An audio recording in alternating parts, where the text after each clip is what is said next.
Hello, my name is Beck and today I'm going to be sharing a wrap up with you of the books that I read in November and December. So the books I'm going to be talking about are the books that I read in the start of November before I left my trip and then overseas while I was travelling Japan as well. In my prior wrap up I talked about Every Heart a Doorway, which is by Seanan McGuire, and this is a novella fantasy series, and I ended up picking the second and third books up in that series afterwards on audio. I ended up reading the second two books actually both out of order, but it didn't really matter because one of them was a prequel anyway. So I read Beneath the Sugar Sky and I gave that about a 4 out of 5 stars. And I also read Down Among the Sticks and Bones next, but that was actually the prequel book, so you should read that I think after Every Heart a Doorway and then Beneath the Sugar Sky. Down Among the Sticks and Bones followed two characters that we met in the first book, and I didn't really like those characters as much as I liked the other characters in the first book, so I didn't really connect with them as much as I wanted to. So I didn't really love that story, but I rated it about a 4 out of 5 stars anyway. You get to see the world that Jack and Jill went to, which I thought was really interesting because it was very brutal and dark. And in Beneath the Sugar Sky, we get to follow a couple of characters from the Every Heart a Doorway, so I don't really want to spoil who they were, but I really enjoyed that book, and I think I gave it, I want to say a 4 stars, but I feel like I gave it a 4 out of 5 stars because I liked it better than the prequel book. In this novella series, I really love the realistic portrayal of teenagers. There was just casual swearing, confusion, and solidarity and friendship, which I really liked and I'd love to see more of, but this is kind of the series that I've only really strongly seen it in, so I'd love to see more of that. It was also very diverse. Overall, these books, including Every Heart a Doorway, weren't really 5 stars for me, but I did really love them anyway, and I would recommend them, and I can't wait for the next book to come out in 2019. The next book that I read, also an audiobook, was The Ask and the Answer by Patrick Ness, and this is the second book in the Chaos Walking series. I finished the first book in this series in January, and it's called The Knife of Never Letting Go, and I ended up giving that book about a 5 out of 5 stars. I really loved it. This follows a boy named Todd, and he's in this dystopian world, and in this world, everyone can hear the thoughts of all the men, but there are mysteriously no women in the town. And one day Todd discovers a silent part of the town where no one else can hear his thoughts and he can't hear anybody else's.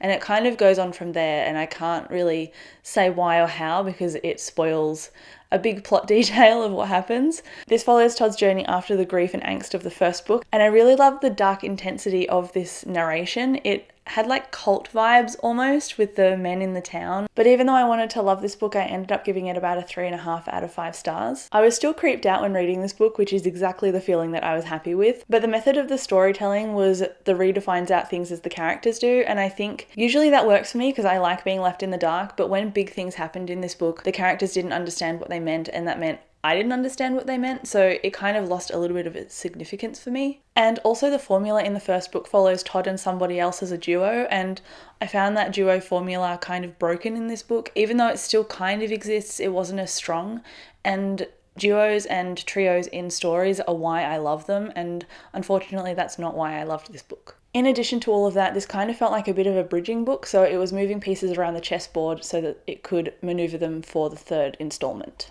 So of course next I read Monsters of Men, also by Patrick Ness, which is the third book in the Chaos Walking series and also the final installment. One thing that I love about this author is that he's the king of cliffhangers, and this picked up exactly where book 2 left off, so he really knows how to build the tension. Unfortunately, a little like The Ask and the Answer, this did mess with the duo trope as well, which was really unfortunate because I really wanted to love this book, but it kind of set up my favourite characters and then it separated them, which I found kind of unnecessary. There was also a character in here that was in the first 2 books and I absolutely hated him. He's designed to be hated, so the books definitely worked in that regard, but because he was such a saturation in the story and such a focus, I just couldn't find enough room around him to love the actual story because he was just tainting it with his perspective and I really didn't like it.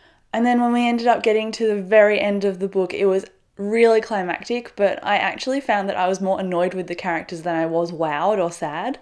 I think if I read this when I was 15 or 16, when dystopians like The Hunger Games were coming out, I would have been very sad and I would have been crying and I would have been obsessed with this series, but unfortunately it kind of missed its mark even though I did end up loving the first book, so I did give this a 3 out of 5 stars as well. So the next book I don't actually have on me, but it is Muse of Nightmares by Laini Taylor, and this is the second book in the Strange the Dreamer duology and also the final installment as well. If you've seen a few of my reading vlogs, then you know that this took me a long time to get into, and it took like 200 pages for me to warm up to liking this book. Muse of Nightmares introduced a lot of interesting new characters, but I found that for me it kind of diluted the story when I already had characters set up from Strange the Dreamer that I wanted to hear from, and that really wasn't the direct focus because all of these other characters were introduced as well. So we had all of these different moving parts, and I tended to care more about the characters that I already had established rather than what was already happening with the characters I didn't really know.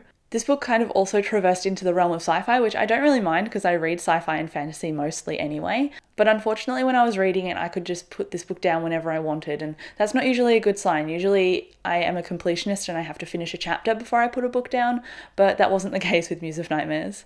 I did really like the ending though. There were a few loose ends that could have potential for a revisit, but overall I didn't really get upset and I wasn't crying or anything at the ending, and I saw a lot of people hyping up the ending as this be-all and end-all sad event, and that really wasn't how I felt about it, but maybe I just don't have a heart. I ended up giving this book 4 out of 5 stars. The next book that I listened to was The Language of Thorns by Leigh Bardugo, and this is a fantasy bind-up of short stories, and all of these stories are set in her world of the Grishaverse, where she's written her first series, Shadow and Bone, and her second series, Six of Crows and Crooked Kingdom. Since I ended up reading, finishing, and loving the Six of Crows duology this year, I figured I should jump into The Language of Thorns as well, because I got it from a Fairy Loot box ages ago and it's just been sitting on my shelf, so I thought now was the time to get to it. Each of the stories usually had a theme to them, like loneliness or greed, and I found that really immersive, but overall I'd probably give this series about a 3 stars or a 4 stars. It honestly could sit on both ratings for me. I wasn't wowed by it, but I wasn't bored by it either. I really did enjoy it. I'd recommend The Language of Thorns if you're into fairy tales. They definitely had those vibes, but you probably want to have some knowledge of the Grishaverse before you dive into them. Next, I read The Dark Prophecy by Rick Riordan, and I listened to this while I was traveling Japan. I love this book so much. It had so much humor and pop culture in it, and it was just a delight to listen to. Anything that has trio or group or quest or mythology is like my book buzzword, and so I will instantly love that book. So The Dark Prophecy is book 2 in the Trials of Apollo series, and I can't really tell you what the characters are doing at the moment because that'll spoil the first book, but we follow Apollo, who is the god of art and music, and he got thrown out of Olympus by Zeus, and he kind of has to reclaim his right to be a god. I did really enjoy The Dark Prophecy, but I kind of wanted it to be a little bit more emotionally hard-hitting than it was. I found Apollo a little bit airy-fairy and I wanted to really connect with him, but I struggled.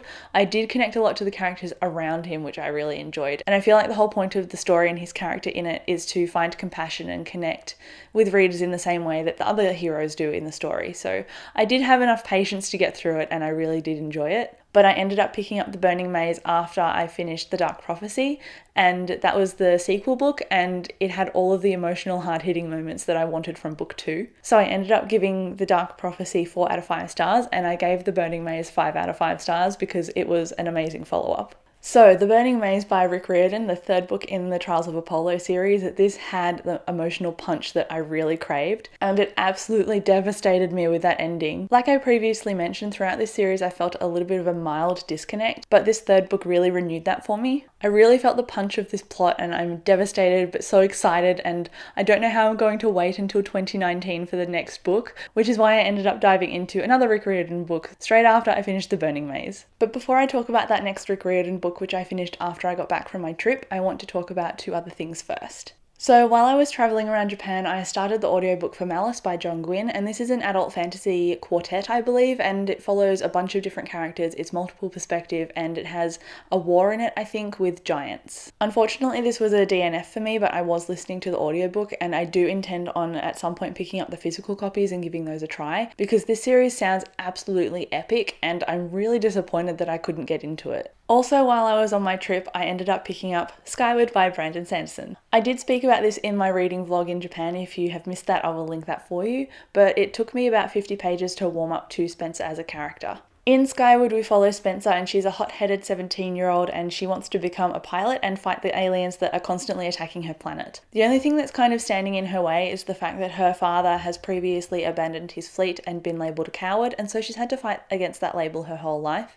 But in addition to that, she also finds the wreckage of a talking spaceship. I can't really tell you much more than that, but I can tell you what I thought of the book, and overall I loved it and gave it 5 out of 5 stars. Like I said, it did take me a little bit to warm up to Spencer's character. At the start of Skyward, I found Spencer very petty, childish, and very angry, but as the story went on, Sanderson has this way of writing characters and he really expanded her. She really grew and became self-aware, and I can't really tell you why and what changed her, but the plot of this story also really surprised me, and I ended up adoring this book and giving it 5 out of 5 stars. Brandon is absolutely brilliant at writing character growth, and Spencer actually learns and grows from her mistakes rather than just repeating them mindlessly, which is something that I thoroughly appreciate in a book like this. This is also a young adult book, and even though it was young adult sci-fi, there wasn't really a love interest in it. I could see the potential for a slow burn romance over the next couple of books, because there is a character in here that Spencer butts heads with quite a lot. But even Dave likes this book, he's reading it at the moment, and he never reads young adult, so I think that's a sign that Brandon Sanderson can pull anybody in. The next book is the Rick Riordan book that I ended up picking up because I needed more of his writing style, and that is The Hammer of Thor, which is the second book in the Magnus Chase series. This series follows Norse mythology instead of Greek mythology, and I don't know if that's the reason that I found the first book hard to get into, but I ended up giving the first book in the Magnus Chase series about a 3 stars, and I was expecting to give it a higher rating than that, and that's the reason that I went into The Hammer of Thor with lowered expectations. I was actually pleasantly surprised by the second book in the Magnus Chase series. I've heard rave reviews about the second book in this series, but not the first one, so I was pleasantly surprised when I read this book. I can't really tell you what the second book follows, but in the first book we open with our character Magnus Chase, and he ends up fighting a hero's death and dying in the first couple of chapters, and then goes to the halls of Valhalla. It turns out he's kind of like a Norse demigod now, even though they're called a different thing in this book, so he's actually also Annabeth's cousin from the Percy Jackson series. As the title of this book suggests, we are following a few characters on their quest to discover Thor's hammer because he has lost it again. As usual, I love the pop culture references, particularly the Princess Bride reference, and I also really enjoyed the representation in this book. Alex is a gender fluid character. Hearthstone, one of Magnus's close friends, is deaf, so everybody uses sign language to communicate with him. And one of our main female characters, Sam, is actually a Muslim, but she's also a Valkyrie, and she's the one who brought Magnus Chase to Valhalla. The relationships in this book, and particularly in all of Rick Riordan's series, are just really supportive and enjoyable, and they don't seem to be forced at all, which I really like. The plot is always random and the stakes are always high, but somehow Rick manages to build his characters so well that I'm always invested in what's going to happen. I didn't give this one a 5 out of 5 stars, but I did really enjoy it and it renewed the series for me, so I did give it a 4 out of 5 stars and I can't wait to continue with the next book. That is all for my wrap up. Thank you so much for watching. I know it's getting close to the end of the year, so I've still got a few more videos to go, but I will see you in 2019. Thank you so much for watching my videos and I'll catch you in the comments. Bye!